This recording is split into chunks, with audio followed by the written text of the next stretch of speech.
Hello and welcome to the College Investor Audio Show. We're so glad you're hanging out with us today as we take a look at the Department of Education, another show about the department, I know, and how the Trump administration is moving 6 education department programs as the breakup begins.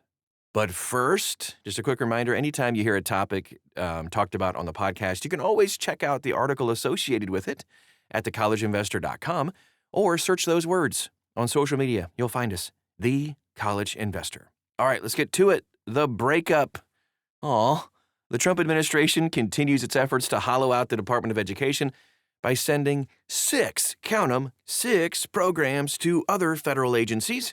The department announced the changes in a press conference on Tuesday, November 18th of 2025. All right, although federal law actually assigns responsibility for these programs to the U.S. Department of Education, U.S. Secretary of Education Linda McMahon is making an end run around the law by entering into contracts with the other federal agencies to operate the programs just under U.S. Department of Education oversight. These interagency agreements, or IAAs, if you will, send the 6 programs to the following 4 agencies: the U.S. Department of Labor, the U.S. Department of the Interior, the U.S. Department of Health and Human Services, of course, and the U.S. Department of State. International Education and Foreign Language Studies Partnership, including programs administered under the Fulbright Hays Grant. Sounds wonderful. All right, so the U.S. Department of Education staff who manage all these programs will be transferred to the 4 federal agencies. The agreements were signed September 30th, but not announced until 2 months later? Interesting, but it's going to take several months anyway to transfer all this stuff over to all these other agencies.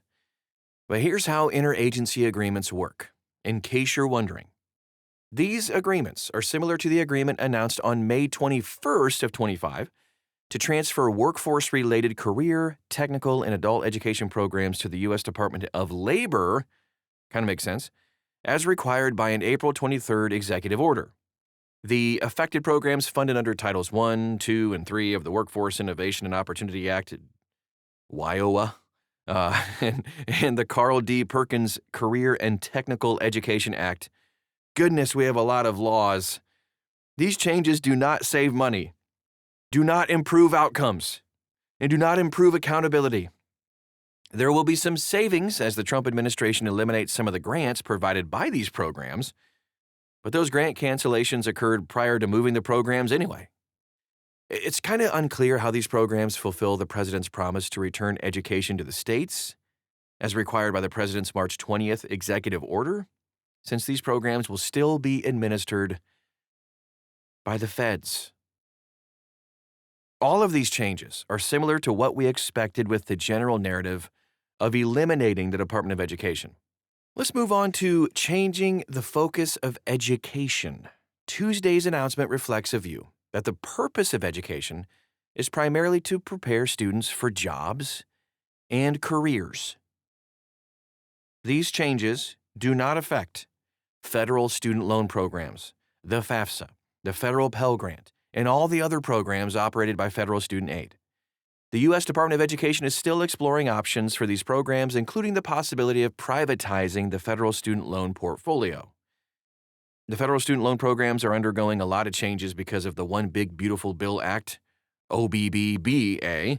It would be difficult to transfer the programs to another federal agency while these changes are still underway, right? So anyway, although responsibility for setting education policy is going to remain with the Department of Education, policy decisions often have a close connection to program implementation and operation.